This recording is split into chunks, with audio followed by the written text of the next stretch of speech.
How's it going, Reef Keepers? Just covering Sumped versus AIO style tanks, all right? AIO stands for all-in-one, okay? And these are the two predominant tank styles in the hobby. You'd be hard-pressed to find a different style. I've never seen a different style. So this tank, my main display tank, has a sump, okay? This is the sump. Let the light activate down here. So, as you can see over here on this side, there are pipes that lead down from the overflow grill there at the top. The water comes down and goes through multiple stages of filtration, UV sterilization. There's mechanical filtration, biological filtration. The heaters are down here. The probes are down here. All the dosing is contained down here. And along with all the electronics, testing, the whole 9 yards, everything is contained below in this scenario in a sump tank. All right, so a sump tank essentially allows you more water volume, and it allows you a place to hide all the bells and whistles that go into making reef tank ownership a simpler, potentially less painful endeavor. I personally prefer it to AIO style, but there are definite benefits to AIO style tanks. So to explain an AIO style tank, just with a visual, nothing would be under your cabinet except storage, right?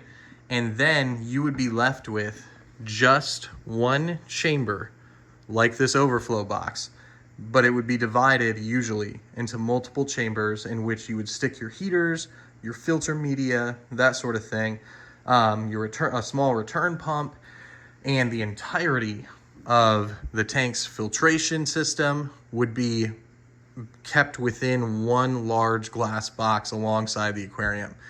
So if this were an AIO style tank, this would be everything. There would be nothing underneath that tank except, the food that I was going to feed the fish and an auto top-off barrel probably. So those are the two styles.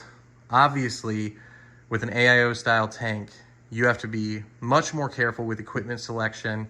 You have to go small on everything, much smaller if you want to fit, a multitude of items into the small chamber that is allowed for filtration.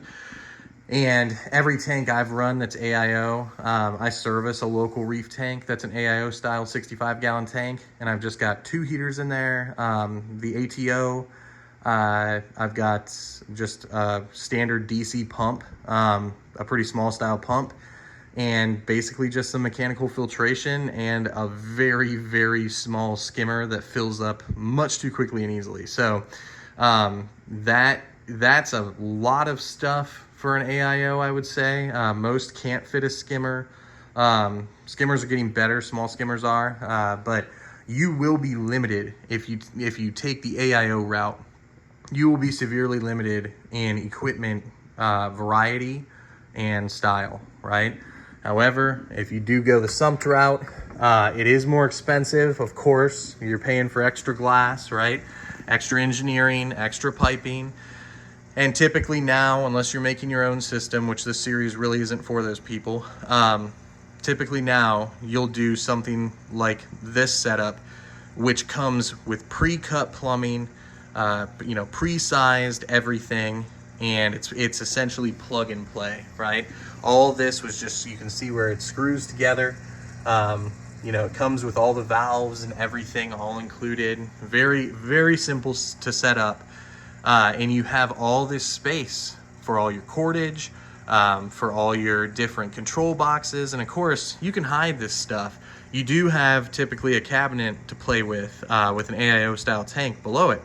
So you can fit some of those, some electronics underneath of it, and you can get away with hiding a good amount of stuff. But what you will see is a significant amount of cords and the tops of heaters and such, depending on the size of equipment that you get, that's sticking out of the overflow box.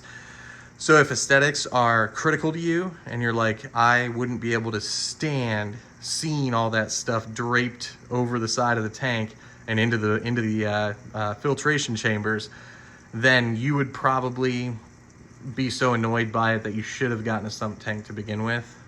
So again, it depends on your budget. It depends on how big the tank is, how many fish you want to stock. If you're going to stock a lot of fish, a lot of coral, I think I've got 11 or 12 fish in here. You know, I wouldn't probably do that many fish if I didn't have a sump to play with where I could put a decent sized skimmer.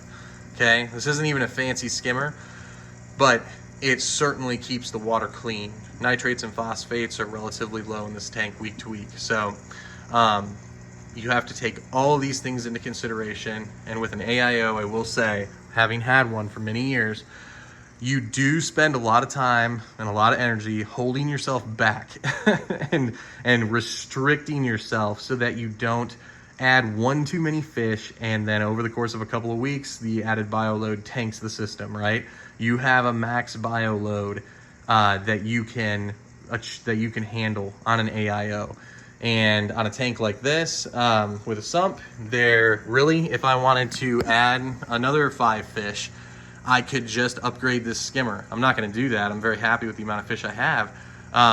But yeah, I would just upgrade some of my filtration, right? Maybe consider a filter roller to reduce maintenance and stuff like that if I really wanted to go higher on my bio load. So different considerations, you know, different strokes for different folks. Everybody's got a different situation. So just wanted to describe the differences between AIO and sump style tanks so that people can, you know, listen to this and hopefully make a more informed decision. If you are enjoying the series, please go ahead and like and subscribe. I'd really appreciate it. Thanks, guys.